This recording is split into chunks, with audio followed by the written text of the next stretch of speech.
Welcome to the Aid Market Podcast, where foreign aid partners connect to learn about key funding trends and market insight. The podcast is co-hosted by Aid Connect Data, the pipeline and market intel software for USAID partnering, and Connected International, the leading USAID partnering support consulting firm. Now, here's your host, Mike Shanley. Welcome to the Aid Market Podcast. We're excited to have our guest today, Saeed, SVP for Impact at Chemonics. Saeed has 15 years of experience at Chemonics, including focusing on AI work in the USAID market and the international development market over the last year. And Geoff Buteau, the director of AI in the AI practice at Booz Allen Hamilton, with 12 years of experience in Booz Allen Hamilton and 5 years of experience in the AI practice. Also, thank you to Booz Allen Hamilton for co-hosting this very important discussion today. As I was talking with Geoff and Saeed in the preparations for this, typically when we look at past performance, we're looking at what can we learn from other countries, from other donors, from other organizations, and apply it to USAID. This is an interesting situation. We're actually looking at what can we learn from other government applications, other federal applications that might be applicable for USAID and the USAID implementing partners. So I'm excited to get right into the conversation and start out with Geoff. Geoff, for those of us in the aid market, could you give us a little sense of what's going on with applications of AI in the general federal market?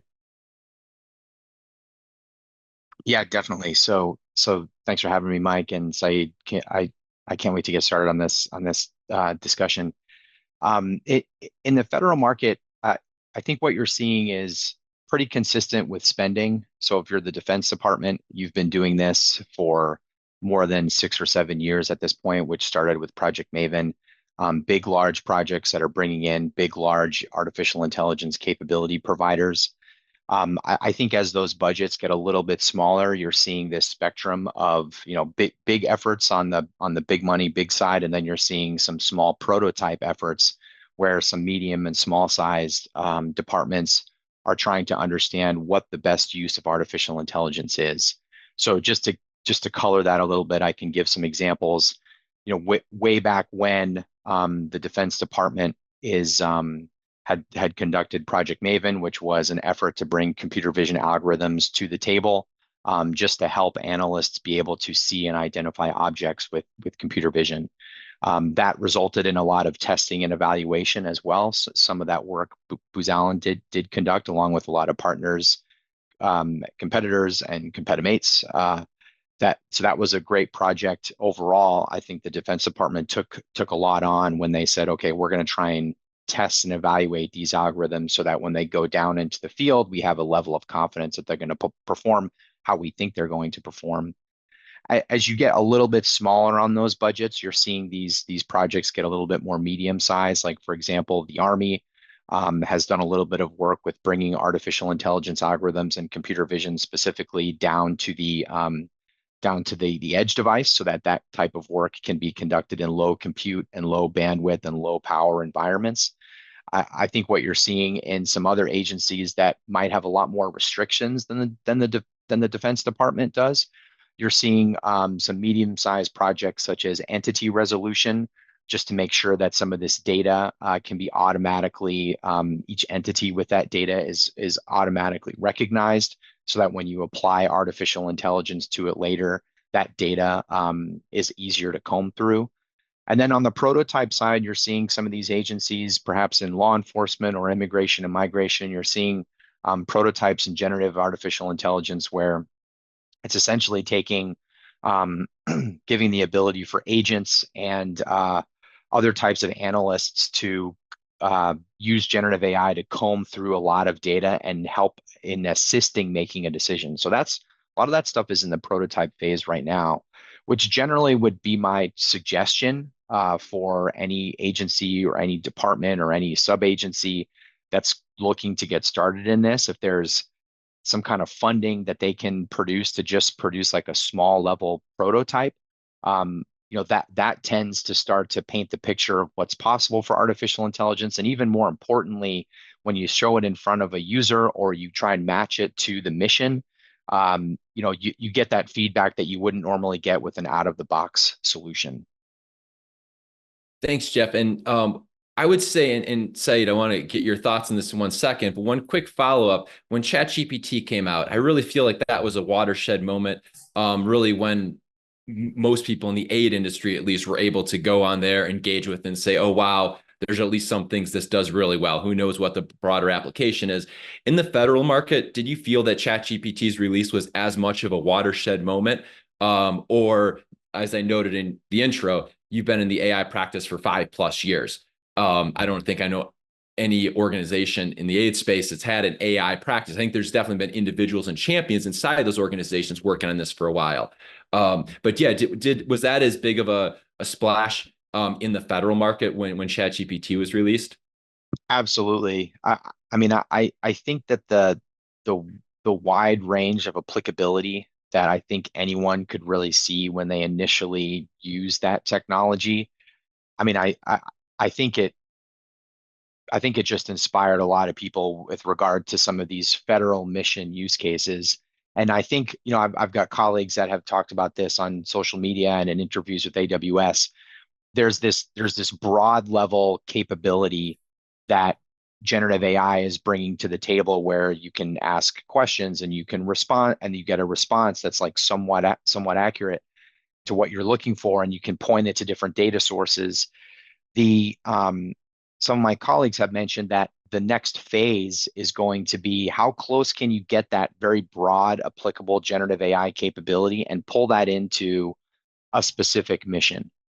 How can you refine the LLM? How can you pull in just only a certain amount of data sources to make sure the LLM is, make sure that the vector databases are there so that the LLM can go and efficiently and precisely go and grab the data that you're asking for in a mission context with different types of data in different forms. And you're starting to get into that multimodal aspect of artificial intelligence and generative AI, which is merging the computer vision and the semantics field, to be able to get you that like mission specific type of data, which I think at this point, you've got many firms are working on this, and many federal agencies are doing great and leaning forward.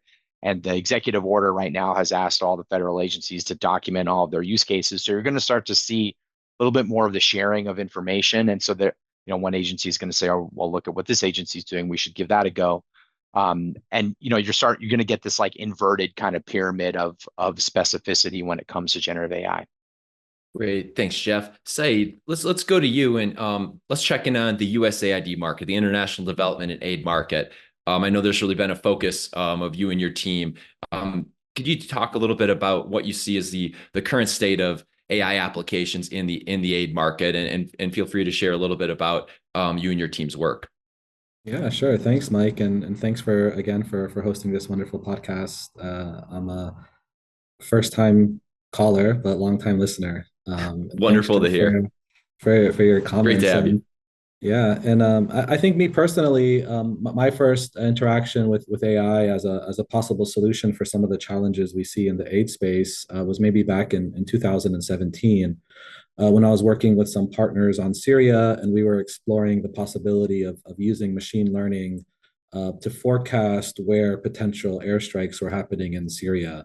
And this is kind of using that type of technology based on the data that we were able to collect inside of Syria, to then alert civilians of incoming airstrikes, which was an interesting use case for us, that has then developed into other use cases using similar technology.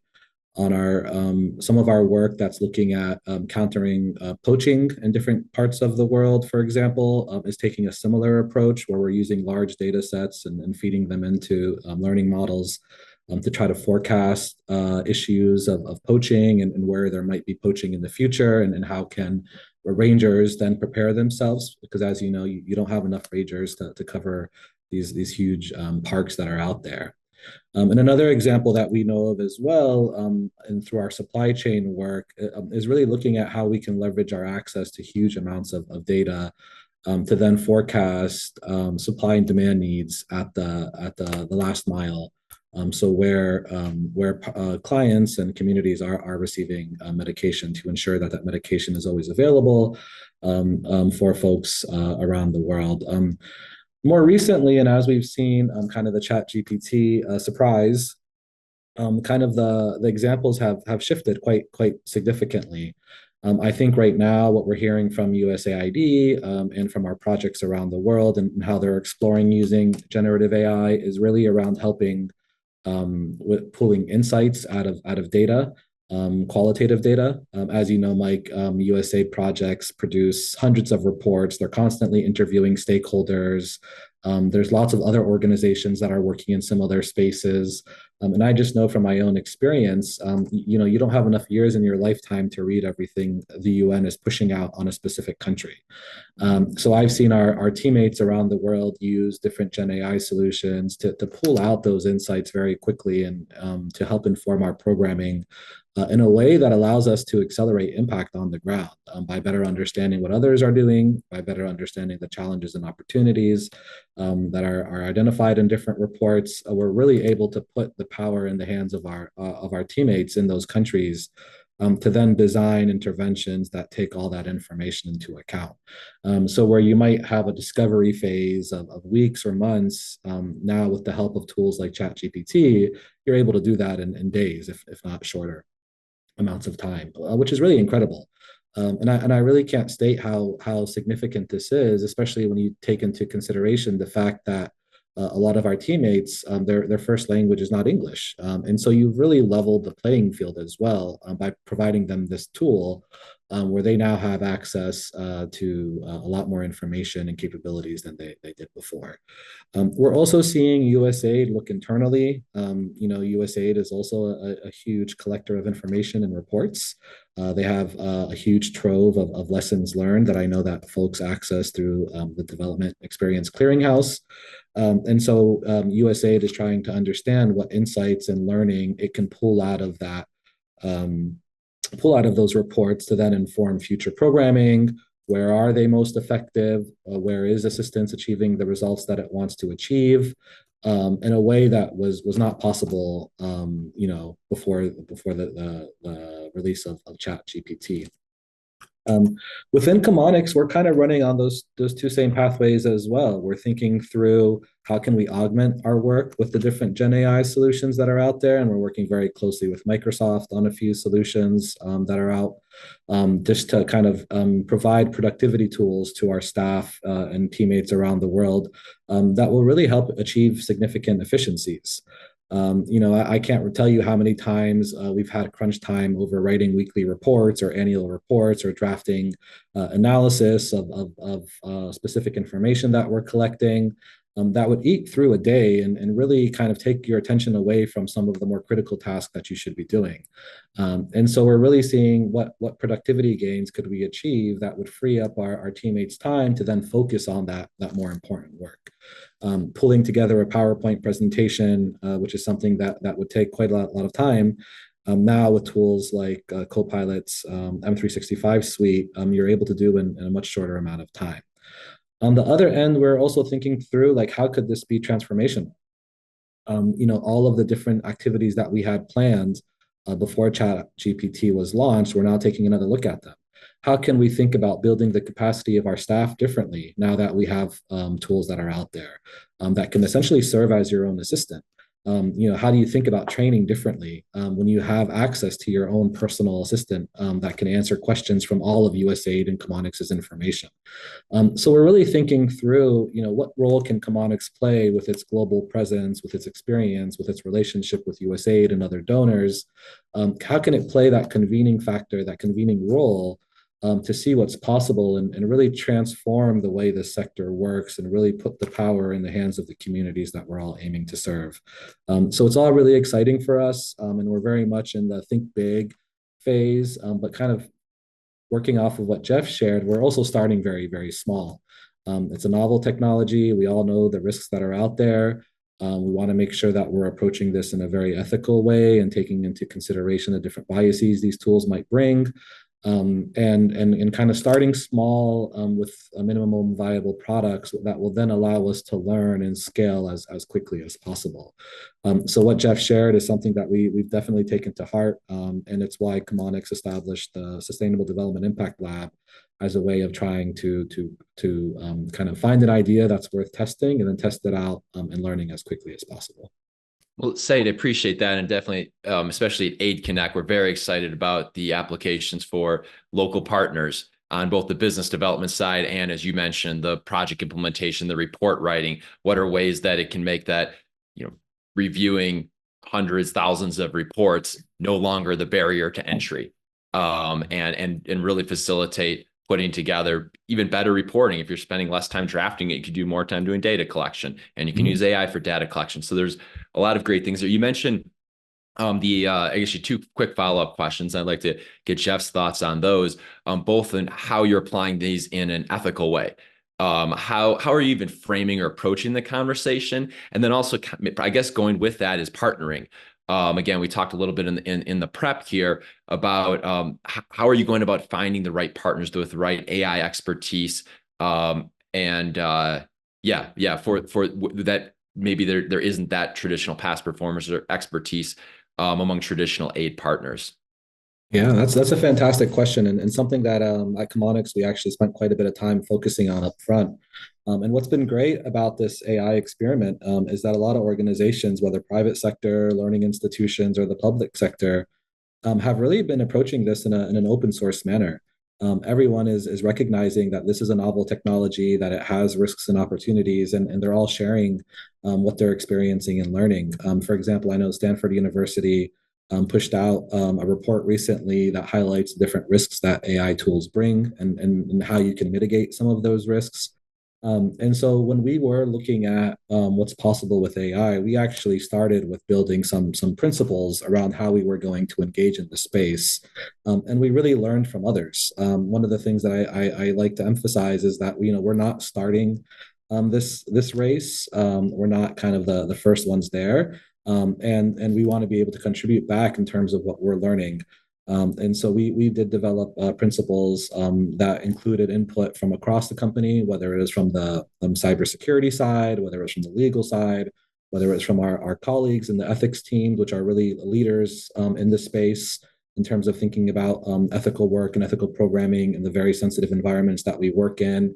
And we took all of that information and kind of distilled them into principles that would be easy to share across the company, and then kind of adopted based on specific needs of projects or units or departments. So giving teams room to then adopt those and adapt them to their specific needs, but ensuring that they still fell under the broader umbrella of these principles that we've identified, which frankly include like sharing your learning, and sharing your successes and your failures, because we want to be there with you, and we really see that as a responsibility of anyone that's engaging with this technology. And we're hoping to kind of take that to the next level as we start to share what we're learning outside of Chemonics as well. And then on the other end, where we're learning, it's a funny question to ask, since these tools can also help you learn very quickly on what's possible and what's out there. But we're also being very proactive and engaging with different events that are happening. The UN recently held the AI for Good conference that we attended, and we really go to these events to learn and network and see what's possible and identify potential partnerships that are out there. We also look at non-traditional events that sustainable development consultant firms like Chemonics might attend. For example, this year we attended South by Southwest, where we wanted to understand how other sectors were leveraging generative AI and other applied technologies, because as an impact lab, we really want to think outside of the box and learn from others and take those opportunities that others have identified and bring them to the sustainable development field. And we see that as a big part of our responsibility as a connector. Great, thank you, Saeed. Geoff, what are you seeing in the federal market? Are there, for various reasons, some of the agencies won't want to share what they're working on as much as in the aid market. But in terms of ethical standards, are you seeing each organization sort of developing their own? Is there any consensus building around any standards in the federal market? I'd be curious where that conversation's at and being framed in the federal market? Yeah, we've given this a lot of effort and thought over the last handful of years. Obviously, folks are aware of the executive order that came out about artificial intelligence and some of the requirements that are placed on federal agencies. There's a NIST risk management framework for artificial intelligence as well that serves as kind of like a layer or two down. Again, we're talking some pretty broad, but the framework that NIST has provided has been incredibly useful, I think, for even down to the developer level on how they should be considering some checks and balances on the artificial intelligence. And then there's been the OMB guidance that turned into official language recently, where it does say what some of these federal agencies have to do. So you've got these three large, kind of big federal government directives, laws, frameworks that managers and leaders within the federal government are going to have to adhere to. And Booz Allen ourselves, we're adhering to those standards as well by providing use case inventories on every single piece of AI that we're doing. There's a technical side to this as well, which I would say is like a little bit more specific and like pinpointed with the mission. So those artificial intelligence models, if it's a computer vision model, there's a lot of test and evaluation technology out there that's pretty advanced right now. There are a few companies that you could bring on to a mission to do T&E for your computer vision algorithm. There's ways to do this mathematically. It's a discipline that's been maturing over the last 4+ years at this point. There's also some test and evaluation tooling for generative artificial intelligence capability that is coming out of some of the cloud service providers that are offering unique ways of providing the differences or the closeness or the precision between a prompt and a response. So all of this is through the idea that if you're going to deploy an artificial intelligence algorithm anywhere, there's inherent risk involved. And so on the mission level, on the kind of ground level where the rubber meets the road, you're going to want to have some kind of test and evaluation rigor to apply to that. Now, what I will say is that's like very specific and technical in nature. These are quantitative metrics that are being produced about the performance of the model. And then you have these like large government, directives, executive orders, et cetera. So in that kind of middle layer where you would expect, this is the exact performance of the model that is required. That type of language is not very highly publicized at this point. There are standards that I think are tolerable by every different agency as they deploy some of these prototypes and they try and understand what the risk in that truly is. But I would say that that's where we are in the evolution of deploying responsible artificial intelligence. We're leaning on the test and evaluation side, and we're going by a lot of the higher level standards. And Geoff, what are you seeing or anticipating you're going to look at over the next couple of years on really two tracks? One is the development of the technology itself, which is different than applying the technology to actual federal government needs and use cases. Are you seeing, do you think, is there a plateau here in the technology and now everyone's taking a breath? Okay, generative AI had this big step with ChatGPT, or is that just the public facing side of it? Like we talked about driverless cars again in the prep 15 years ago, 10, 15 years ago, I wasn't sure if today anyone would even be driving a car. Everyone's still driving their cars. There's some very niche uses of driverless cars. Is generative AI the same thing? 10, 15 years from now, everyone will be using it as their co-pilot, as Microsoft uses.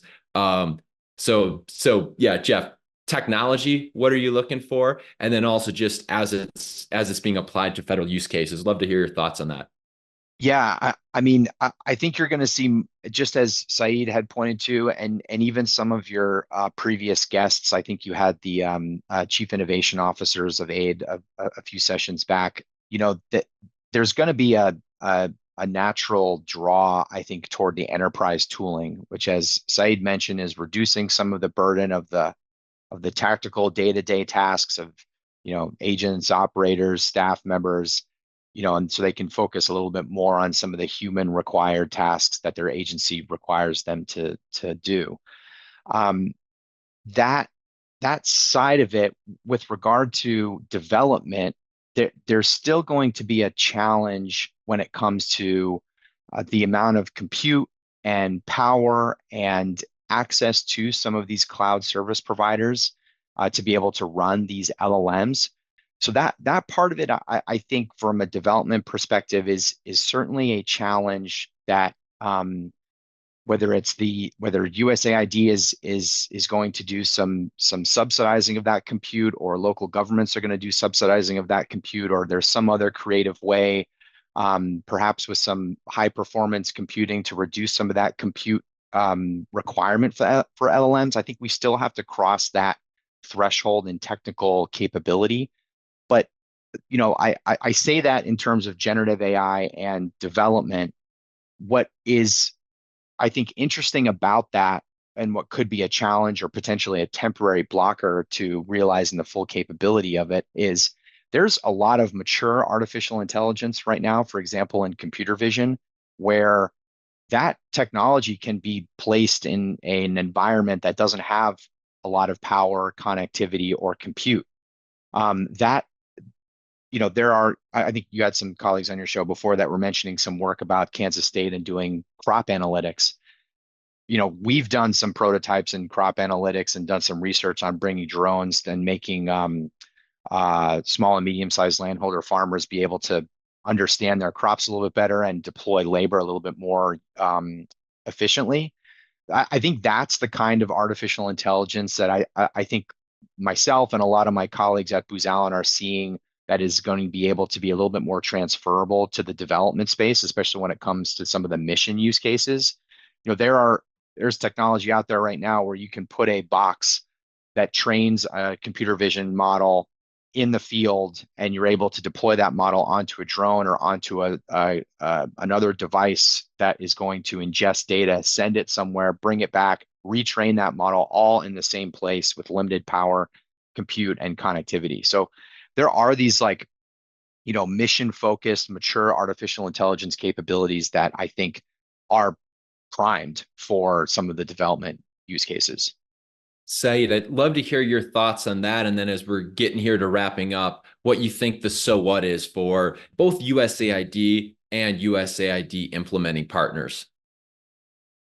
I think the answer actually to both those questions is similar. And really the way that we're thinking about this is around, what opportunities are there to leapfrog some of these challenges that we're seeing out in the countries that we're working in.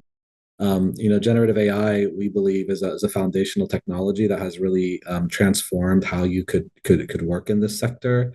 And we believe that Chemonics, other implementing partners, and USAID have an exceptional role to play in kind of democratizing access to that technology and thinking through how it could be leveraged by communities around the world in the most efficient and effective way possible.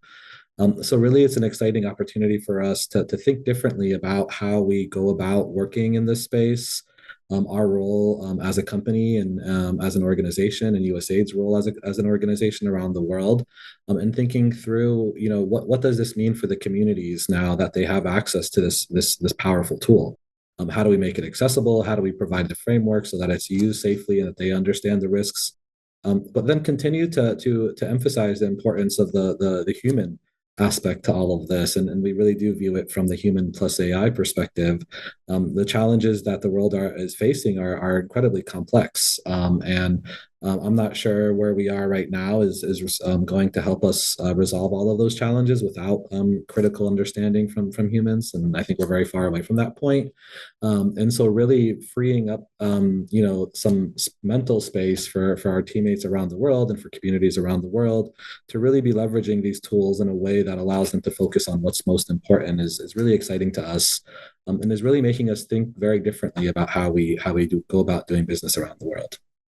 Thanks, Saeed. Geoff, same question to you. What would your so what? What's the takeaway you'd like to leave with, again, USAID and their implementing partners on as they think about AI applications and how to use that to improve development?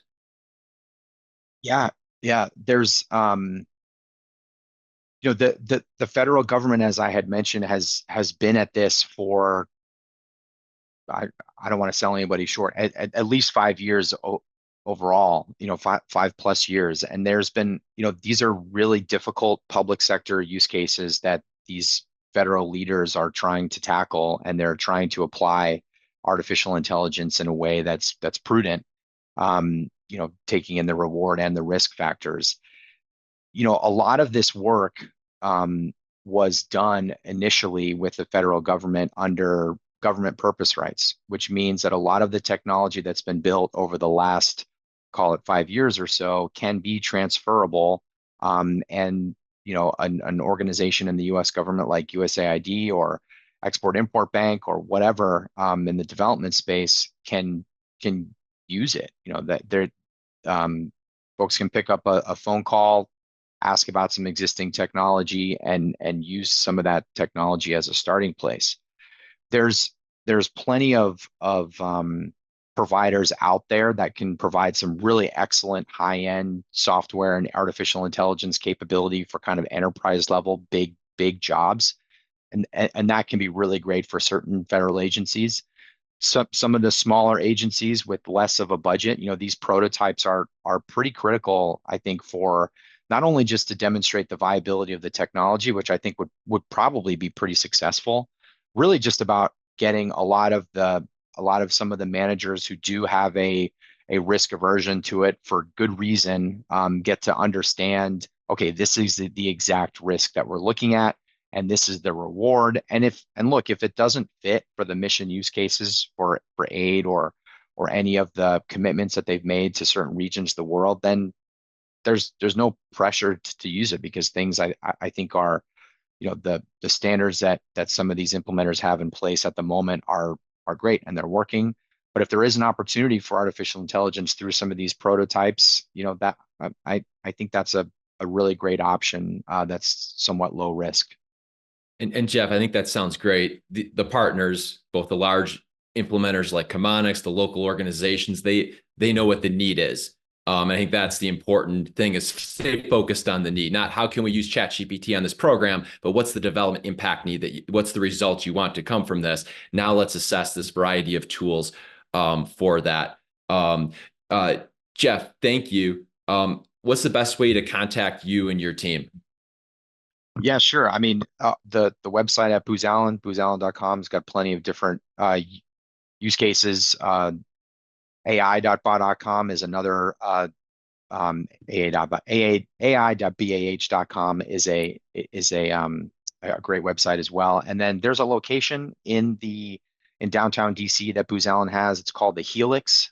There's lots of examples of artificial intelligence and how we have brought that to the table across some federal agencies. There's a decent amount of defense. There's a decent amount in health, more specifically for the VA. So, there's a lot of different ways that folks from the development space, I think, could come to the Helix, check it out. One can make an appointment and sort of have those conversations with some of the technical experts that we have, and maybe make that leap from, okay, well, this can work here, perhaps it can work here as well. Thanks, Geoff. Saeed, what's the best way for partners to get in touch with you and your team? Yeah, we try to stay active on LinkedIn, so folks can be more than welcome to add me on LinkedIn. It's a forum that we hope to use even more as we continue to explore in this space, and we have about 6,000 colleagues around the globe. I feel like I can't go anywhere without running to somebody that works for Chemonics or that worked for Chemonics at one point or another. So feel free to reach out and connect with them. That's one of the most amazing things about Chemonics, is just how many current and former colleagues we have, and how that just creates so much opportunity for positive change around the world. Absolutely. Well, Saeed and Geoff, thank you. Be sure to check out our recent episode with the CEO of Chemonics, Jamie Butcher, as well as Geoff mentioned, an episode from earlier this year with the current and former chief innovation officers at USAID. And this certainly will be a topic we'll continue to highlight on this show. So Saeed and Geoff, really appreciate your time, your expertise, and the important work you and your teams do every day. So thank you very much for joining the Aid Market podcast today. Thank you. That was great. Thank you. Have a great day. Thank you. Thanks for having us. Appreciate it.